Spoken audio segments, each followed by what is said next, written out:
Hi everybody, my name is Derek. I'm a filmmaker from Vancouver, Canada. Thank you so much for coming. This is going to be very casual. If you have questions, we can feel free to ask a question. I'm just going to talk a little bit about what inspired this idea, and it's just some of my process in the last month that I spent here in Lisbon, and how I kind of went about in capturing these restaurants, and just a little bit about my filmmaking process. So basically, I have a really big connection with food, and being born and raised in Canada of Chinese descent, my experience being Chinese Canadian is very different than a different Chinese experience from different Chinese people from across the world. And I had a really unique situation where I was kind of the majority. Minorities were the majority growing up, so I grew up in a very diverse neighborhood. A lot of Chinese people, Vietnamese people, South Asian, Filipino. We consisted of the majority in my high school. If you were white, Caucasian, you were actually the minority where I grew up in East Vancouver. And so I always found it very fascinating, just the experience of being Chinese, being Asian in different parts of the world. And so this is just a little bit of a perspective for myself to just reflect on that experience and to reflect through food. And so the very first day that I arrived at Zaratan, I took the Uber from the airport, and there was an SUV that was just parked behind the Uber that dropped me off, and it was actually an Asian family. The mom was dropping off her two sons to go play basketball at the community center across the street. So I thought that was actually kind of an interesting, cool sign that the first group of people that I see is this Asian family dropping off her kids to go play basketball. And so a lot of this kind of, I didn't know, I did a little bit of research, I saw, did pins in Google Maps to find different restaurants and stuff like that, but pretty much everything that I found that I ended up filming at was through talks or conversation or through walking in the neighborhood. So this Macau dim sum is courtesy of Felix, who recommended Macau dim sum to go check it out because I only speak Cantonese, and many workers or many people that work at the restaurants speak Mandarin. And so there was already a language barrier there where I was having trouble trying to ask for permission to film or just try to describe what I was doing.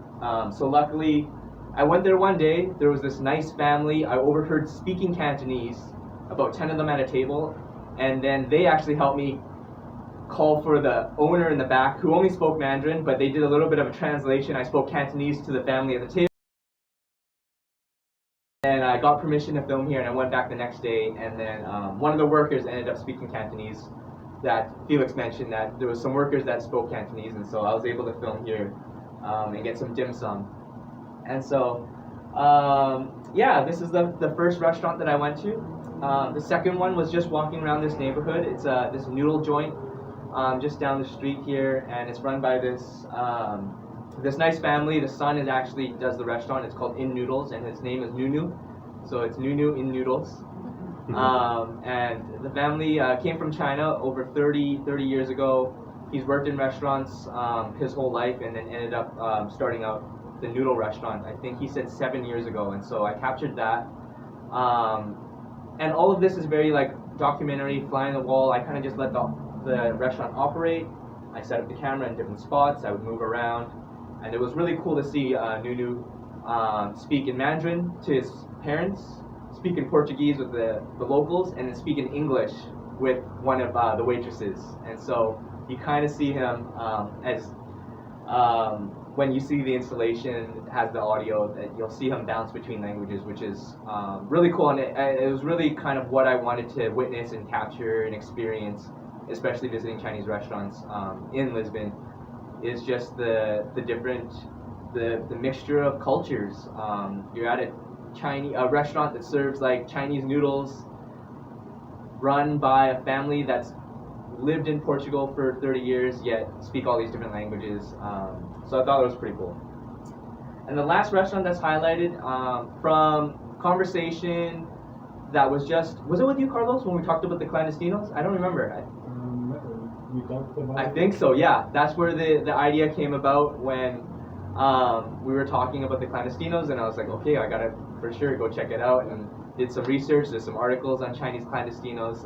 For people that's not familiar, they're kind of these like hidden secret Chinese restaurants located in Lisbon.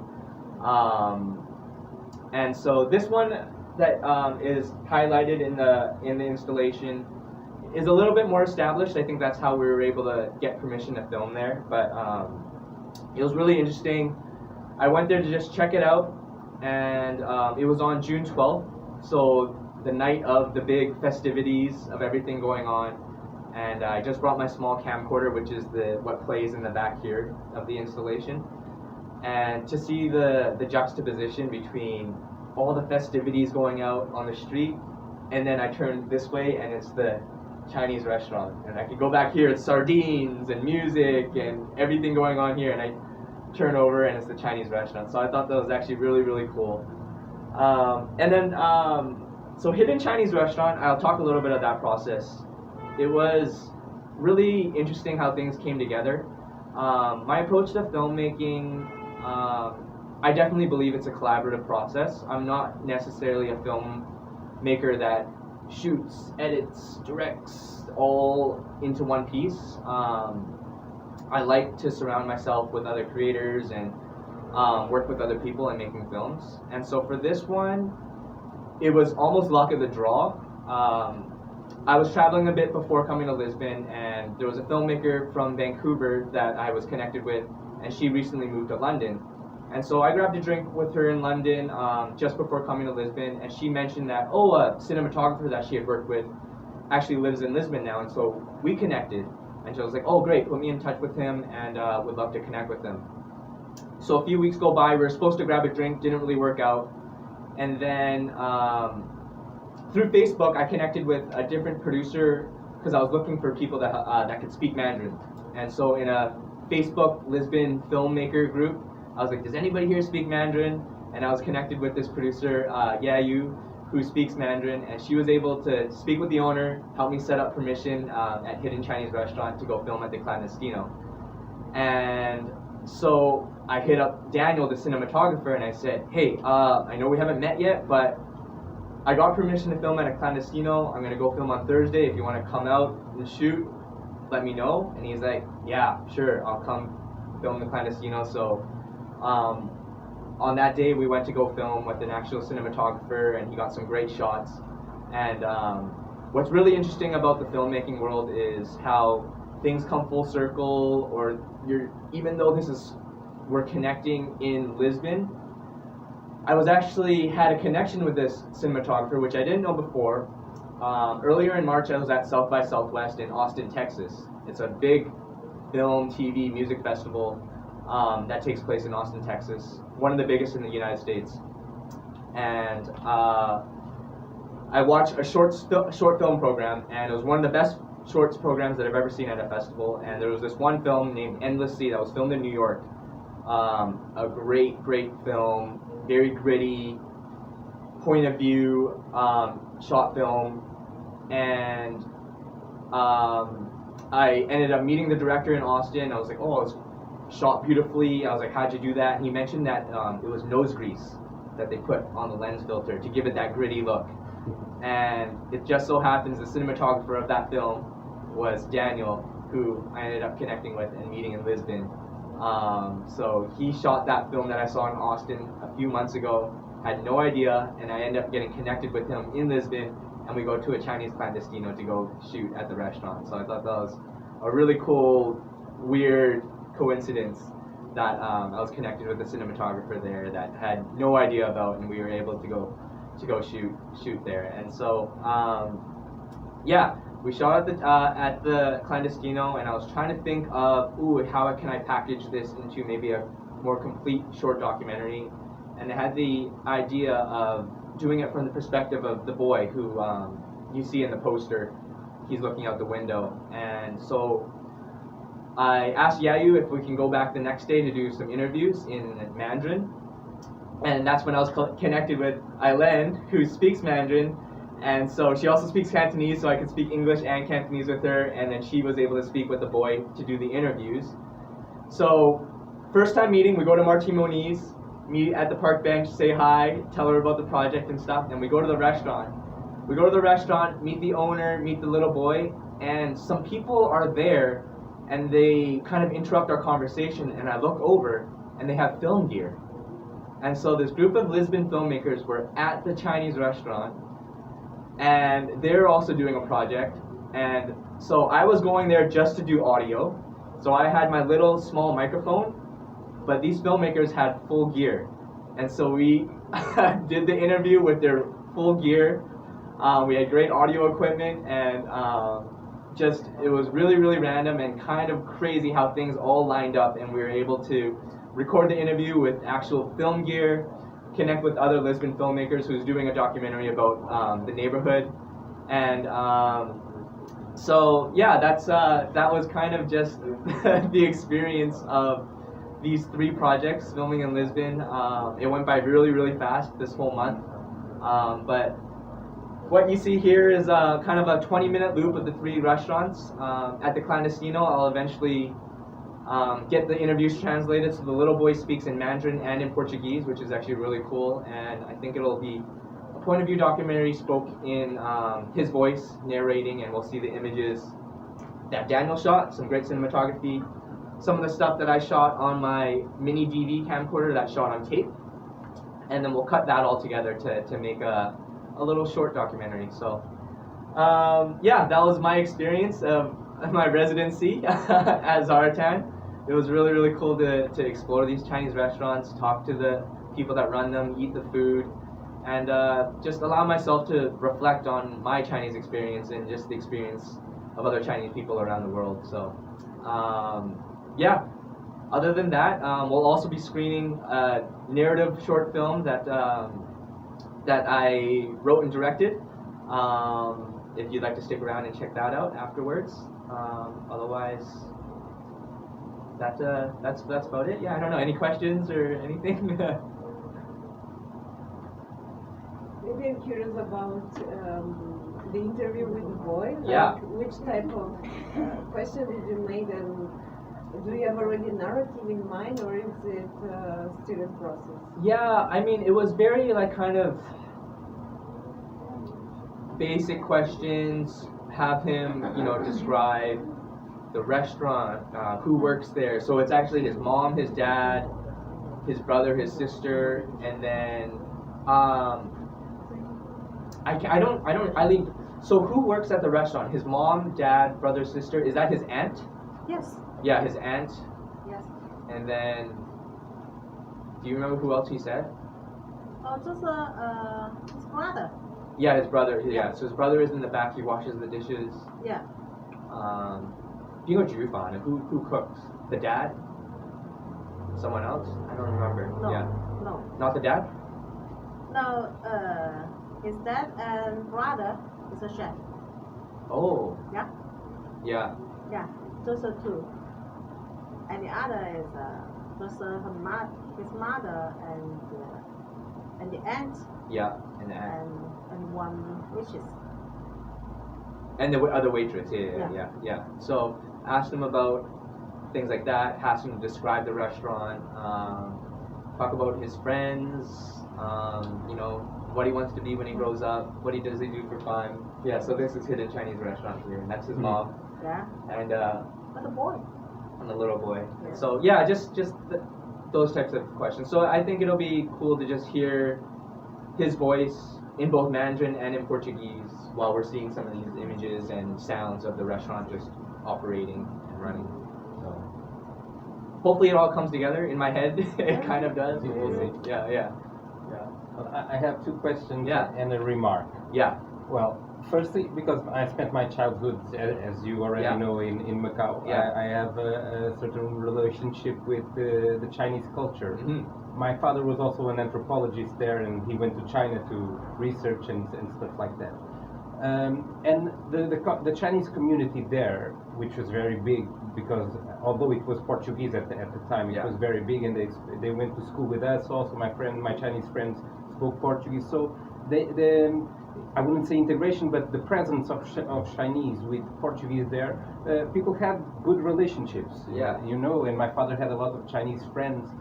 But then when I came back to Portugal, I started to think about is it just the language barrier, the problem that the Chinese community is so closed, and is it just the language barrier? Because you spend some time here with them. Yeah.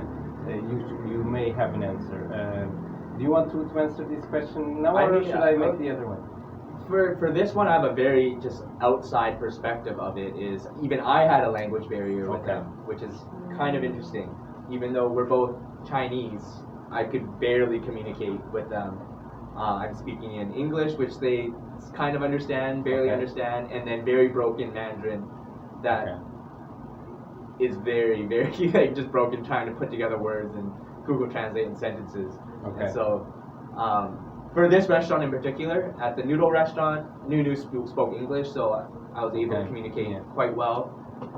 And then at the other one, it was almost just like speaking Cantonese, translating through just patrons translating, and then them speaking Mandarin.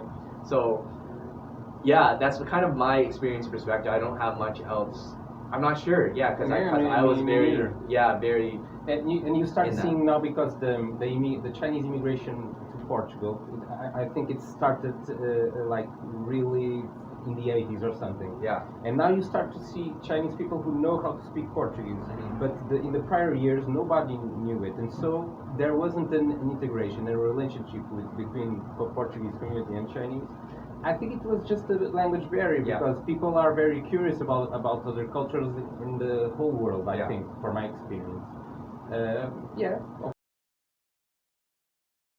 From my observation and experience, especially filming on June 12th with all the festivities happening outside, it was really cool to see the people. It seemed like maybe they're regulars to the restaurant and locals, because they're communicating with the word, like that's the aunt and then the mom in Portuguese.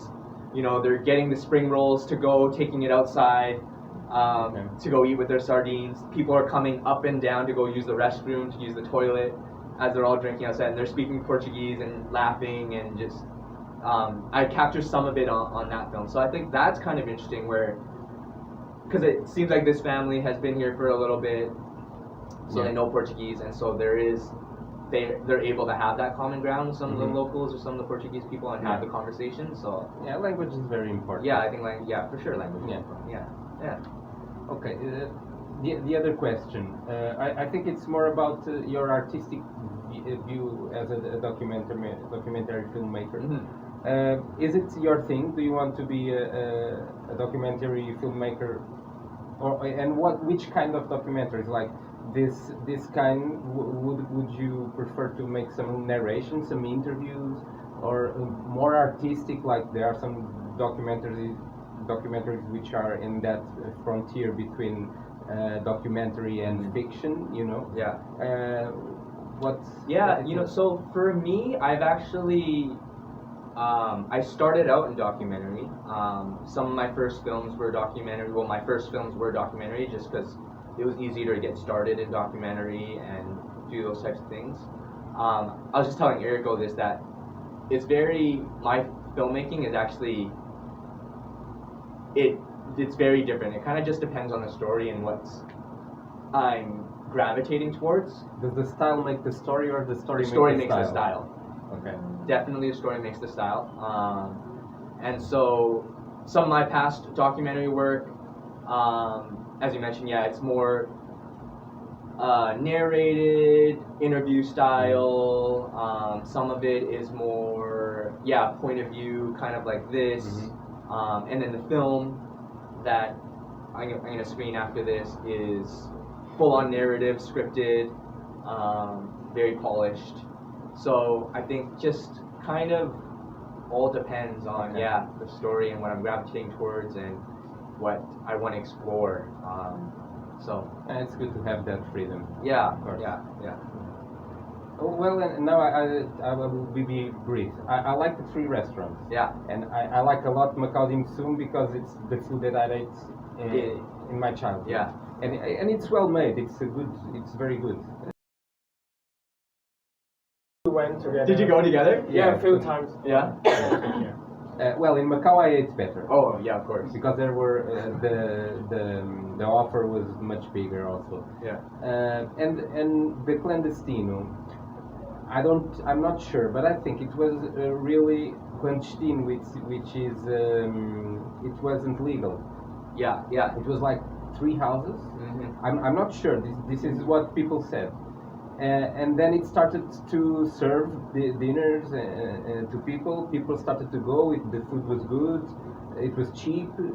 And then police knew about it and said, no, you have to be legal. And Yeah. then now they are a legal restaurant called Clandestino. Yeah, yeah. I think that's the story. I think so. Yeah. That's why I think they were more open to having us film and stuff like that, because they're more established now. Yeah. Is my understanding for this one. Yeah. Yeah. Okay. Os primeiros, was the first one to be illegal, but And then they open, moved. but open. Yeah. Because then you have several places, like houses, Yeah. that only like the locals know, Yeah. and they're like not open. They're kind of very private. You may be able to go, but it's. And they open the door. very low. Then they just decide, right? Yeah. They don't talk nothing Portuguese, almost nothing. You just point. Yeah. And you have the kids doing the homework, and they. That's the yeah. Yeah, they cooking next to you. It's very. Yeah. They still have a few of them, but Clandestino was the first big one and good and. Yeah. But yeah, first it grew up so much Yeah. that they were obliged to become legal. Yeah. But around that area, you have several. There's a lot. Yeah. I believe I've they only may grazed the be- surface. They may be still a bit illegal. Yeah. I don't know how much. Sweet. Okay, Cool. Yeah. I Cool mean, for thanks me, yeah. thanks for coming. Thanks for checking this out. Yeah. Thank you. One question. Do you Yeah. think, I don't know about your future, if you're just like for the moment in here and maybe traveling somewhere else, but in case of staying and this work, you're working around the Chinese culture and their presence in Portugal, do you think you could keep on searching not only around food but maybe around their presence on businesses, on investment, because it's been growing a lot. I know in Graça, Yeah. some Chinese families, and they have like a big Chinese shop, and I know they're buying restaurants.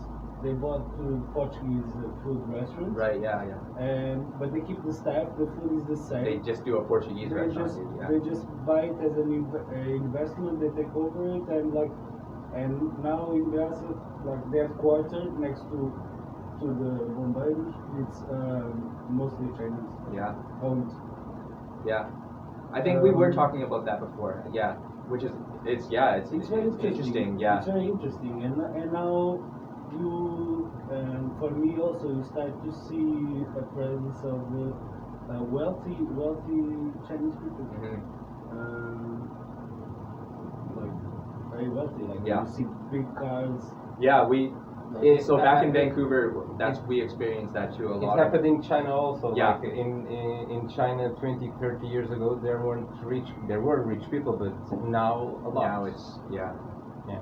Yeah. That's definitely an interesting area to explore. I don't know. Yeah, We'll see. could be. We'll see. But really, I don't know if I am inventing too much, but I feel this pretext of starting from food is also something that allows you to cross this idea of class and richness. It's something, food for me is relation, like Yeah.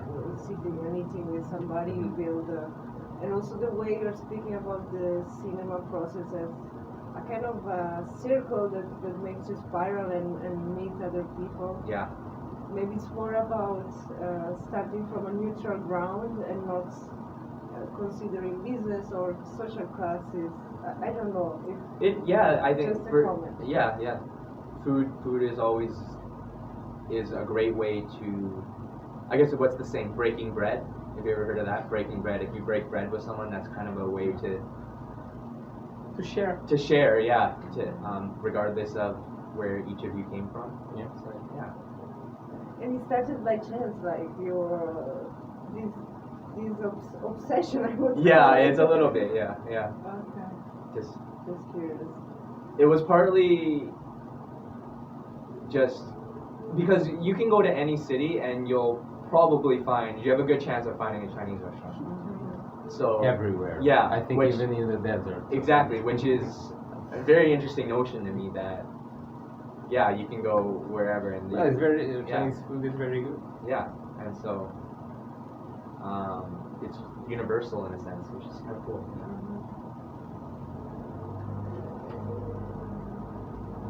There it goes. Are we? We need some minutes so you can continue to talk. We are still live stream, so Oh, okay. welcome world.